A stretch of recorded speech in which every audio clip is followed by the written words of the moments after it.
Station Angrignon, votre podcast de l'été qui donne une voix à la communauté.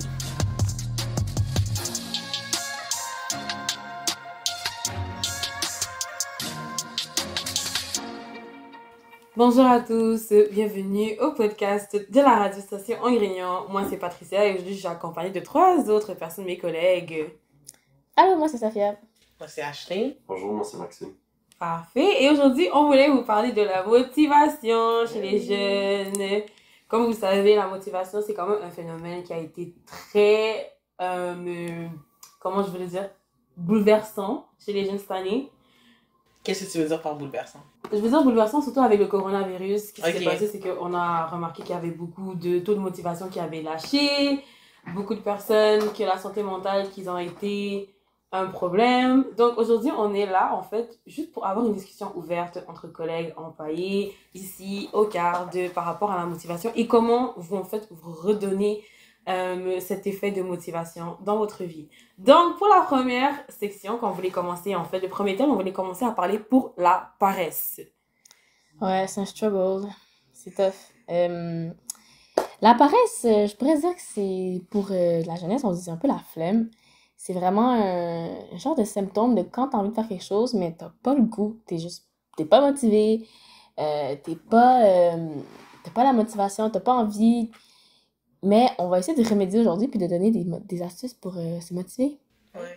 Exactement. Non, la flemme, c'est ça, c'est un peu cette paralysie de faire quelque chose. On sait qu'il faut le faire, mais on n'a pas envie.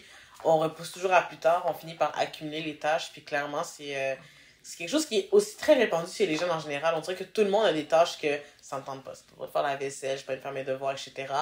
Il y en a qui travaillent mieux sous pression, par exemple. Je sais que ça arrive. Mais pas moi, en tout cas. Pas toi? Non. Okay. Mais ça dépend du projet. Ça dépend du projet. Ouais. Moi, je suis très forte sous pression, genre... Je peux être dernière minute, mais je vais finir en 1 minute. Ouais. Like, Ben moi aussi, dire que quand j'ai pas assez de choses à faire, je vais rien faire. Ouais. Alors que quand j'ai beaucoup de choses à faire, ça va me stresser. Je vais me mettre à travailler super fort. Puis toi, Maxime, côté flemme, à quoi ça ressemble? Moi je pense que c'est normal parce que, genre, en tant qu'humain, tu vas toujours vouloir faire ce qui est le plus facile. Puis faire, genre, des tâches que t'aimes pas, genre des devoirs, des choses dans la maison, t'as pas envie de faire ça, t'as toujours envie de faire de ce qui est le fun, genre rester sur ton sel et tout. Qu'est-ce qui va t'apporter un boost d'énergie, de la dopamine? Ouais, exactement. Mais je trouve qu'il y a un truc que les gens ne remarquent pas vraiment avec la flemme, la paresse, c'est le fait que ça peut devenir un cycle. Non, et mes parents ont toujours cette phrase à dire que nous, les jeunes de notre génération, je sais pas pourquoi ils disent tout ça, on aime trop la facilité. Et ça peut être vrai parce que comme Max a dit, on va toujours chercher en fait le moyen à pouvoir faire nos choses de manière plus facile qui vont nous simplifier la vie sans forcément se casser la tête. Mais ça peut être un obstacle aussi parce que après ça devient un cycle. Que par exemple, moi, le fait que j'aime trop faire les choses dans la dernière minute, à chaque fois je me dis, plus jamais je fais ça, mais je retombe dans le même panneau parce que j'ai tellement de la facilité et le confort à pouvoir rester, à faire mes choses dans la dernière minute que j'oublie que ça me fait tellement plus de pression. Et des fois, c'est des habitudes qu'on a depuis qu'on est jeune, puis changer une habitude, c'est vraiment dur. Mais là où moi, personnellement, je suis pas d'accord, c'est dans le fait que notre génération, on aime trop la facilité. Je pense que c'est juste qu'on a la possibilité de... Et qu'on le voit, nos parents qui ont beaucoup travaillé, puis que eux, c'est le working culture, c'est vraiment intense, etc. Puis on est comme, ok, mais on sait qu'on peut avoir autre chose que ça. Exactement. On va simplifier nos tâches pour les rendre plus efficaces, plus rapidement. Mais aussi, on se donne aussi beaucoup de trucs à faire pour remplir nos journées, mais après, on commence à être comme... submergé par beaucoup de tâches et d'activités et de projets qu'on se met. Puis après, on est comme un peu paresseux sur d'autres projets, mais on les prend quand même. Donc, c'est vraiment de l'organisation, je pense. Ouais. Mais la paresse en tant que telle, ce n'est pas une chose qui est aussi grave à avoir comme défaut, à moins que ça t'impacte vraiment dans ta vie sociale, à tel point que genre t'es même plus capable en fait de rien faire et que tu te bloques les opportunités. Mais est-ce que vous avez des astuces, des avis tirés de votre expérience de vie que vous aimeriez donner aux gens qui vont nous écouter? Moi, une technique que j'ai entendue et que je pense que ça pourrait fonctionner, je ne l'ai pas encore bien mis en pratique. Ah, désolée, Ashley. Ça serait il y a une différence entre les termes vont revenir peut-être, là, vous allez peut-être pouvoir m'aider, mais se mettre à l'action et le temps d'y réfléchir. On va dire quand tu dis « Ah, ok, il faut vraiment que je fasse mon devoir », donne-toi un temps comme, surtout quand t'as des décisions à prendre, donne-toi, ok, je me donne une semaine pour réfléchir à ma décision. Sur un devoir, c'est long, une semaine. Ouais, des fois sur un devoir. En mode, ok, sur un devoir, tu te laisses, ok, je me laisse 2 heures pour comme réfléchir à mon plan d'action, pour dire, ok, je fais mon devoir à telle heure et tout. Parce que des fois, on prend trop de temps à penser, genre, est-ce que je l'ai fait tout de suite, est-ce que je l'ai fait demain, nanana. Mais si tu te donnes du temps pour y penser, c'est moins stressant parce que tu as un temps pour y penser, puis après, tu te mets à l'action. Au lieu de seulement de trop, là, sinon, tu te dis, ah, je le fais tout de suite, ok, je vais le faire, mais finalement, tu finis par seulement te dire, je vais le faire, puis tu le fais pas, puis là, le temps avance et tout. Donc, ouais, se donner un temps de planification pour se mettre à l'action, c'est bon. Moi, je pense que pour la paresse, je pense que c'est surtout de savoir où va te mener l'action, personnellement. Souvent, moi, je regarde beaucoup ma vie en petites étapes. Genre, ok, je finis mes cours, puis après, c'est l'été, ou comme, je fais ça pour finir mon cours. Fait que c'est toujours y aller comme, oui, la tâche n'est pas nice, mais c'est quoi le but à la fin de cette tâche? C'est qu'est-ce que je veux atteindre, qu'est-ce que je veux acquérir? Donc, c'est de penser un peu plus loin que la tâche en tant que telle, et plus de voir ma tâche comme un processus que comme juste une tâche à faire, en fait. Ok, d'accord. Mais pour moi, je dirais que il faudrait respecter ses limites. Surtout pour les personnes qui deviennent très submergées et très remplies facilement. Respecte tes limites, ça veut dire que si tu as une échéance que tu t'es mis, respecte-la pour pas en fait te sentir en fait éparpillé partout. Parce que qu'est-ce qui arrive après, c'est que tu te dis que ah mais ça, je l'ai fini plus tard, donc ça, je vais devoir encore le commencer plus tard. Et ça fait que toi-même, tu deviens déséquilibré et débalancé. Donc, mais par contre, des fois, respecter ses limites, ça peut être bon, mais pas bon en même temps, parce que des fois, tu te mets trop dans ta zone de confort. Ouais. Tu vois, tu te mets des limites que tu connais, puis tu te dis, ah, je vais faire ça comme si, ça c'est... Maximum que je peux aller, c'est 22 heures, parce qu'après, il est trop tard. Ouais, c'est 22 heures, c'est tard, là, quand même. Mais des fois, ça peut être fou, ça donner des limites, des bonnes limites, je sais pas si... mais c'est des limites par rapport à ta structure. Si tu sais que t'es quelqu'un qui devient facilement très submergé, respecte tes limites. Franchement, pour moi, c'est ça que je fais, parce que à un moment donné, tu vas finir par toi-même te bouffer l'esprit. Donc. Mais ça, comme moi qui est une personne qui travaille vraiment beaucoup, j'ai très peu de limites. Surtout quand c'est au niveau du travail, je vais, tu sais, parfois on finissait des meetings à 3h du matin, puis dans ma tête c'était waouh et tout, mais quand on y pense, j'ai pas respecté mes limites, je suis submergée, c'est trop, tu vois. T'as pas assez dormi. Non, c'est ça, mais ça impacte aussi ma motivation pour les jours d'après. Tu sais, la semaine que je suivais après, j'ai dormi toute la semaine, j'étais aucunement productive, mais en même temps, c'est pour compenser l'over-productivité que j'ai eu la semaine dernière, donc c'est mieux de mieux balancer, de respecter ses limites et de ne pas avoir des semaines super productives et d'autres que non. Ouais.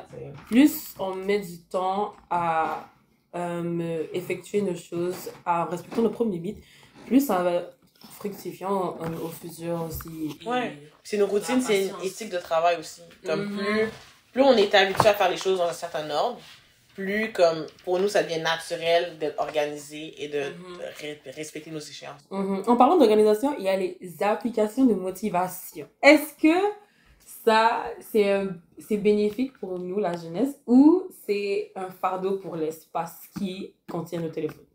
Les applications, ben après organisation, par exemple, moi j'ai Google Agenda, je ne jure que par mon Google Agenda. Non, franchement, tout a des codes, des couleurs, des heures. Moi, Google Agenda. Moi, je trouve que Google Agenda, c'est bon pour les rendez-vous, les meetings, tout ça.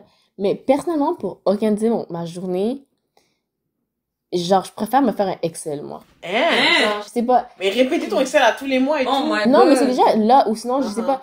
Je sais pas, on dirait que Google Agenda, c'est comme le template, je le trouve pas beau. Ok, d'accord. Mais je préfère me faire, ou sinon, je me fais un tableau Word, puis là, je peux mais à chaque fois, le truc avec Google Agenda, c'est sur ton téléphone, dès que t'as un truc, tu le rajoutes. Oui, mais en même temps, mes Google Agenda, c'est mes rendez-vous. Quand j'ai des trucs et tout, fait oui, je les vois, mais quand c'est pour organiser mon étude, on va dire, ok, mardi, j'étudie ça, nanana. Je sais pas, Google Agenda, je suis pas fan. Ok, d'accord. Je sais pas. Moi, je pense que les gens... Parce que ça me donne des rappels après de, ok, midi, tu dois étudier, mais je préfère avoir une... Je sais pas. Même des couleurs, des designs. Et il y a tellement d'astuces, en fait, pour mieux s'organiser, pour rester motivé. Comme... Moi, je pense que les gens négligent beaucoup l'écriture. Écrire qu'est-ce que vous devez faire, que ce soit genre sur l'ordinateur ou que ce soit sur papier. Je trouve que écrire, ça, c'est vraiment bénéfique. Et surtout, je pense que les gens n'ont pas développé l'habitude d'aller chercher à voir leur calendrier, que ce soit électronique ou que ce soit sur l'écriture. Les gens... Quand tu veux dire écrire, tu veux dire écrire tes tâches? Écrire tes tâches, écrire tes notes, écrire comme tes rendez-vous, etc. Genre, des fois, il y a des personnes qui sont plus stimulées de manière visuelle, virtuellement. Il y en a qui sont stimulées plus physiquement, donc ils préfèrent avoir des choses tangibles. Je trouve que c'est vraiment aussi bien de s'adapter par rapport à qu'est-ce que toi tu préfères et ne pas faire comme les autres le font. C'est une astuce, mais adapte toujours-le à ce que toi tu préfères. Donc, même si tu prends un tableau, là, t'as un tableau, gros tableau visuel, tu le coules devant ta chambre, t'écris tes notes et tout, t'écris qu'est-ce que tu vas faire. Franchement, ça permet de rester organisé, de rester un peu plus motivé, genre, mettre des reminders, fais même des voice notes. Mais ça veut faire des vocales. Moi, je fais des vocales. Ça, des vocales. Mais tu dis quoi dans tes vocales? Je t'enregistre, tu te dis, n'oublie pas de faire telle chose pour demain. When are you gonna go back to listen to that? C'est ça que je me demande aussi. C'est vrai, mais tu vois, c'est ça, ça revient au fait que je cherchais à aller voir les choses d'organisation. Je le faisais, mais je le fais pas tout le temps. Mais ça aide vraiment à se dire que comme... C'est une voix que t'entends. C'est comme si t'étais ton assistante personnelle. Mais est-ce que tu vas réécouter ça après? Ben, tu l'écoutes quand tu dois le faire, puis après tu l'effaces. Ok, je comprends. Faire ça. Moi... Ok, personnellement, j'ai étudié... Parce que moi, j'ai un TDA, et quand t'as TDA, t'oublies tout à la seconde. Et j'ai acheté, il y a comme 2 mois, un tableau blanc, un petit tableau blanc. J'ai accroché dans ma chambre, et chaque fois qu'il y a quelque chose qui me passe par la tête, genre, oublie pas, genre, je sais pas, tes boucles d'oreilles, oublie pas d'envoyer un courrier à la tête, je l'écris sur mon tableau. Parce que des fois, il y a des informations qui viennent dans ta tête, comme, peut-être c'est juste moi, peut-être que tout le monde a ça, mais tellement rapidement et tout, comme plein de petites informations, puis ça rentre dans ton cerveau le temps de 1 seconde, puis ça part. Mais dès que ça vient, je l'écris, puis là, je vois toutes mes petites affaires, fait que là, je les coche au fur et à mesure, comme ça, je me dis, chaque fois que je me lève de mon lit, je le vois et tout. Moi, ça m'aide vraiment. Non, c'est pratique. C'est pas nécessairement mes tâches du jour, mais c'est juste mes petits trucs à pas oublier et tout. Donc, un tableau, ça marche bien. Moi, encore dans cette idée d'écrire, mais moi, je j'aimerais plus apporter les couleurs. C'est d'avoir des couleurs dans ces affaires. Moi, mon agenda, je sais que le mauve, c'est tout ce qui est dans l'industrie, l'audiovisuel. Rouge, c'est mes amis. Jaune, c'est le travail. Et de comme ça, quand je planifie et que j'organise ma semaine, je balance. Ah, je vois qu'il n'y a pas assez de rouge, c'est-à-dire que je vois pas assez de gens. Ah, je travaille pas assez, mais rapidement, tu le vois avec les codes de couleurs. Donc, je trouve que ça aide à mieux balancer ma semaine. Puis aussi, d'intermêler quand tu as beaucoup de temps, beaucoup de tâches, de mettre des trucs le fun au milieu dans ta semaine.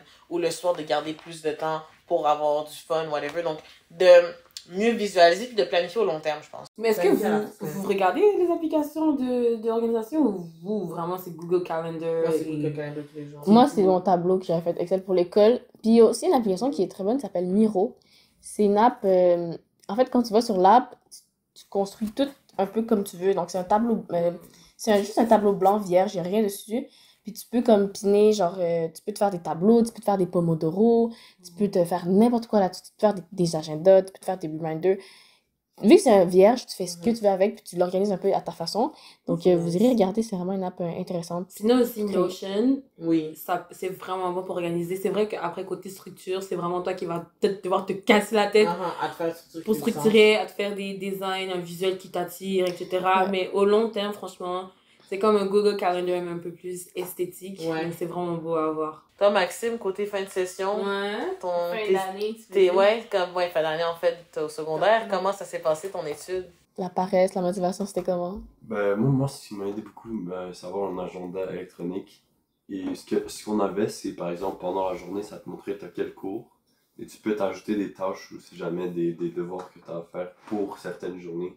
Par exemple, si on est en février, je peux me mettre qu'en mai, dans ce cours exact du genre de présentation, etc. C'était par rapport, c'était un agenda de l'école qui vous donnait en ligne? C'est un site-up, c'est juste que c'est associé à l'école. Ok. C'est nice. Les élèves ont accès à l'agenda. Et comment je sais que tu joues au foot avec l'école? Comment tu balançais les pratiques? Je sais que c'est long parfois les pratiques de sport le soir. Ouais. Comment tu balançais l'étude? Parfois tu n'étudiais pas, tu avais le foot, tu avais les examens. Comment tu organisais ça? C'est plus un changement de... Tu dois te mobiliser puis te dire que je suis au foot, si je veux continuer à faire du foot, je dois aussi étudier parce que je peux pas laisser l'étude pour faire le foot et non plus je peux pas laisser le foot pour étudier. Est-ce que si pour être dans le foot, il faut que tu aies des bonnes notes? Tu vois ce que je veux dire? Bien sûr. Des fois, il faut que tu aies un certain tu dois passer tes cours, mais il n'y a pas une certaine note. Tu dois avoir des notes incroyables.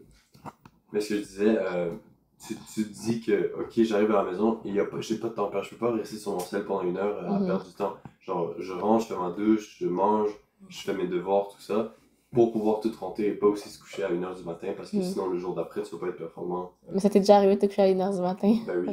C'est la classique. Mais c'est quoi ton type de motivation? Parce que là tu décris le fait que tu dois rentrer, tu dois être productif. Est-ce que c'était... C'est la contrainte dans un sens? Ouais, la motivation c'est juste de dire que est-ce que c'est really worth it en ce moment de perdre mon temps?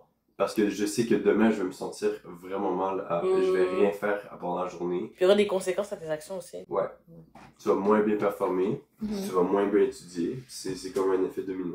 Okay, c'est vraiment intéressant d'avoir cette perspective aussi encore de secondaire, parce qu'au secondaire, t'es encore très encadré.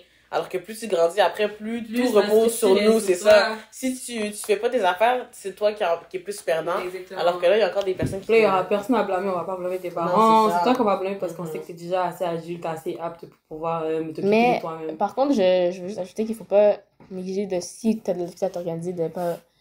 oublier d'aller chercher de l'aide et tout. Il y a des personnes dans les écoles, des orthopédagogues, des TES et tout, qui peuvent vraiment être bonnes pour s'aider à structurer. Puis c'est con, mais moi, j'en avais vu une. J'avais une orthopédagogue. Puis j'allais la voir juste pour qu'elle me dise bravo, genre. Genre, littéralement. Je prenais des rendez-vous. La gratification, ça aide vraiment, tu sais. Genre, je me faisais mon petit calendrier, puis elle était comme, OK. Parce que j'avais de la difficulté à m'organiser. Puis là, à la fin de la semaine, en même temps, je prenais un rendez-vous. Puis là, on faisait mon organisation de la semaine. Puis là, après, je revenais une semaine plus tard. Puis j'étais comme, ah, j'ai réussi à m'organiser. Puis elle était comme, ah, bravo, ça a marché. Puis je revenais la semaine d'après. Puis elle était comme, ok, bravo, ok, cette semaine, il manque ça. Ok, bravo. Genre, juste un petit bravo comme ça pour moi. Ça m'aidait à juste. Ouais, ça me boostait un peu la confiance. Mais c'est vraiment à me motiver encore plus et encore plus. Surtout que il faut se féliciter pour les petites choses qu'on fait au quotidien parce que ça permet tellement de booster notre motivation, de se dire que j'avance de petits pas à pas. C'est vraiment important. Moi, un truc aussi, autant que je suis très bien organisée, le temps de concentration, c'est vraiment dur à tenir, comme on travaille ensemble au bureau. Juste, on est quatre sur une table, on n'arrive pas à se concentrer. Puis c'est vraiment, moi, je trouve que les téléphones, personnellement, c'est horrible. Genre, quand je fais mes devoirs, j'étudie, mon téléphone à côté de moi, il faut vraiment que je le ferme, que je le mette loin parce que je décroche. On dirait que les réseaux sociaux, ça nous a tellement comme coupé notre attention span, notre temps d'attention, que j'ai besoin d'être stimulée aux 2 minutes, puis c'est vraiment... Mais de base, notre attention span, notre temps d'attention, je me rappelle auparavant, la dernière fois qu'on m'avait dit que le statistique de notre taux d'attention, c'était 15 minutes. Ouais. Donc, je sais pas si ça a diminué avec le corona, les réseaux sociaux. Mais en plus, guys, les applications offrent des limites de temps que vous pouvez vous-même vous mettre. Est-ce qu'on les respecte? C'est ça le truc. Est-ce que vous allez les respecter? Par contre, il y a un truc qui ça peut aider. Moi, à partir de 22h, je mets la luminosité de mon écran en mode moi, c'est en noir et blanc à partir de 22h. En noir et blanc, c'est rouge. Moi, après iPhone, c'est en jaune. Genre, c'est un peu jaunâtre. Noir et blanc. Parce que je trouve qu'en jaune, c'est comme, il y a encore de la couleur. Alors qu'en noir et blanc, et c'est pas noir et blanc comme trop foncé, c'est juste noir et blanc pâli un peu. Puis j'aime ça parce que c'est juste, ça adoucit mes yeux. Bon. Ça adoucit comme mon esprit, genre. C'est comme moins de lumière. C'est moins agressant. Mais des fois, maintenant, j'ai remarqué que c'est un petit peu problématique parce que je m'habitue à ça un peu.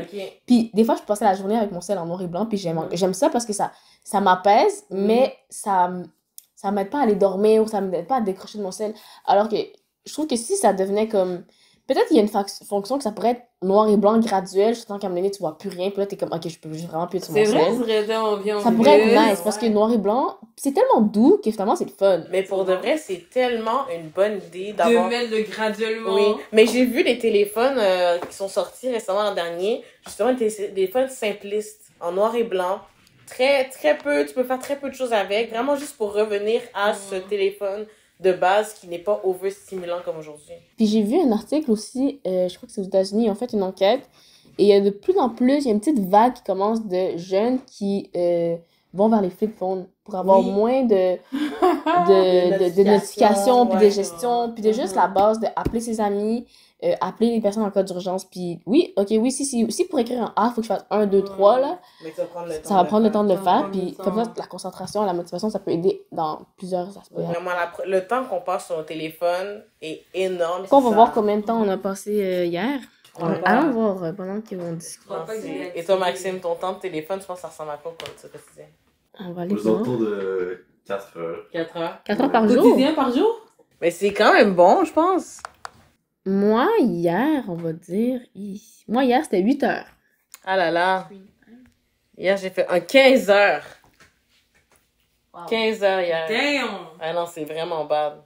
4 heures sur Instagram, 3 heures sur TikTok. Je pourrais lire aussi, tu sais, acheter un... Ma thérapeute m'a donné un livre récemment. Il faut d'ailleurs que je commence à lire. J'ai beaucoup de livres chez moi, je pense que... Moi, dans la jeunesse, c'est fou, je lisais Mais- beaucoup, mais avec le temps, j'ai le goût de lecture est parti. Mais j'adore lire, mais il faut juste que je finisse mes...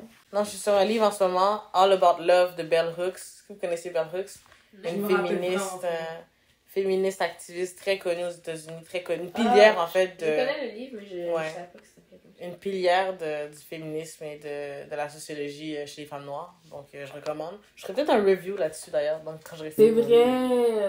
C'est bon. Ouais. Il y a beaucoup de sites web de reviews. Mm. Beaucoup de personnes commencent à faire des reviews des se livres, transférer sur ça. Pour la dernière partie du podcast, ça va être deux sujets qui sont quand même connexes ensemble. L'environnement, l'entourage et la santé mentale physique. Je trouve que ça va quand même bien ensemble pour la motivation parce que les gens oublient que genre, la motivation, c'est aussi un aspect mental autant que physique. Ça veut dire que tu peux être motivé mentalement, mais si t'as pas l'énergie de ton corps, ça va pas fonctionner. Et ton entourage aussi, est-ce que tu as des personnes dans ton entourage avec qui tu peux parler, qui te stimulent, des personnes qui sont au même niveau que toi? C'est vraiment important parce que si toi, tu veux aller plus loin, mais que tu as des personnes qui ne font pas autant d'étapes dans leur vie pour aller plus loin, tu vas rester peut-être dans le même environnement que eux. C'est vraiment important.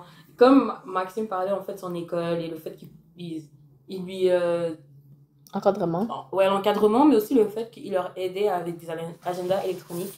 Ça, c'est vraiment bon. Donc, avoir un cadre spécialisé ou non stabilisé, mais qui est là pour toi. Ouais. Moi, j'avais vu quelque chose qui disait, en fait, t'es la moyenne des 5 personnes avec qui tu passes le plus de temps.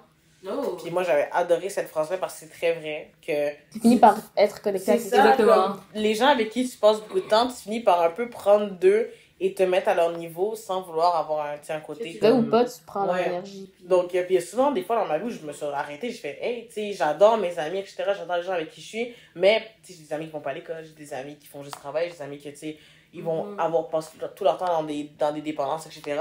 Puis, ben, à un moment donné, tu vois qu'il y a une différence. Et c'est quand tu t'en réalises, faut se mettre dans un encadrement et dans un cadre qui va te permettre d'être plus motivé. Parce que si tu restes juste avec ces gens-là, tu vas peut-être perdre les atouts de ta motivation que eux n'ont pas, en fait. Exactement. Donc, aussi, ça rentre avec une implication. Donc, s'impliquer dans les communautés.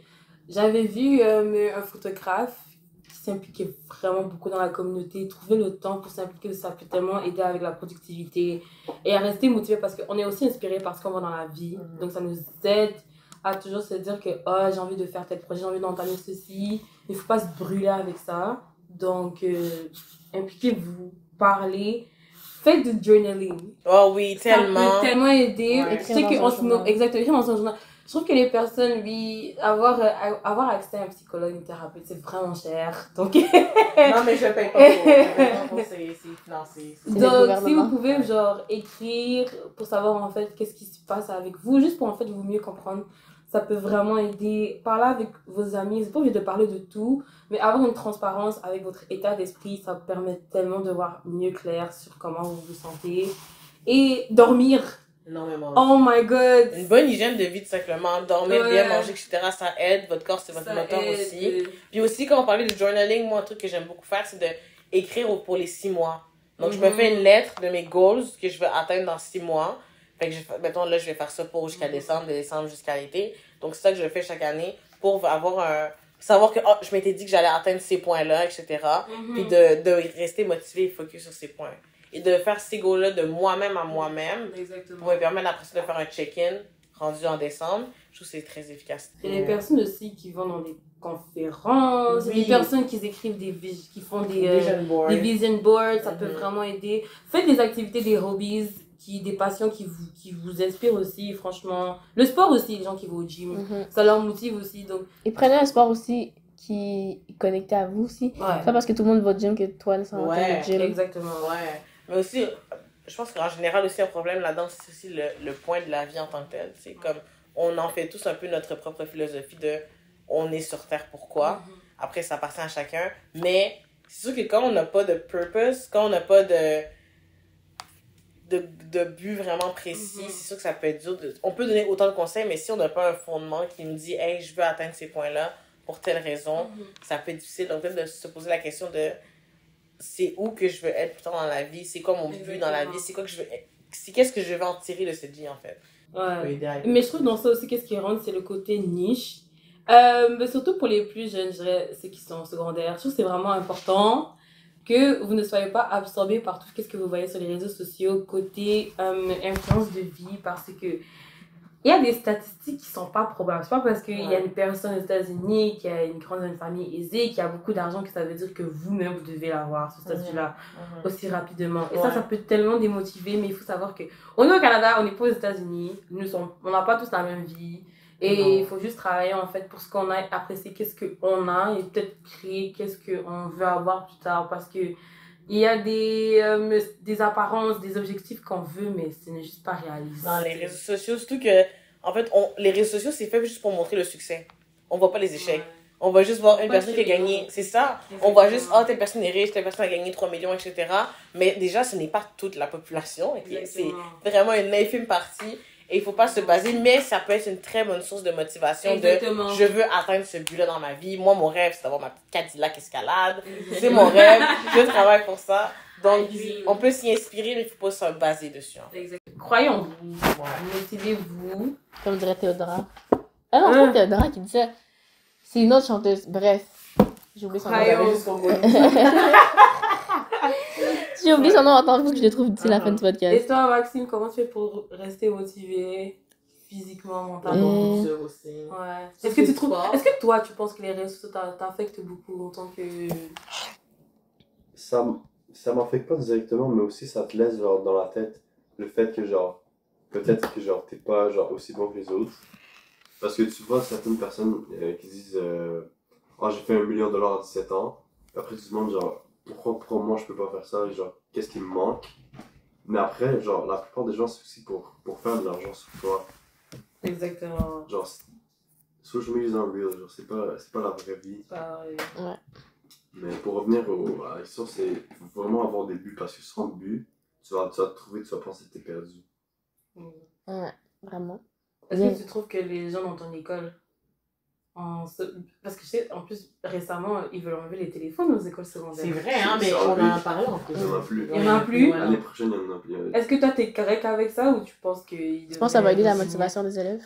Moi, je trouve que c'est correct, mais j'aimais comment c'était avant à notre école. Genre, t'as pas le droit de téléphone en classe, mais si jamais t'es dans la cafétéria ou genre t'es dehors, genre, je pense que ça devrait être correct d'avoir ton téléphone. Mais est-ce qu'en classe, les profs l'enlèvent?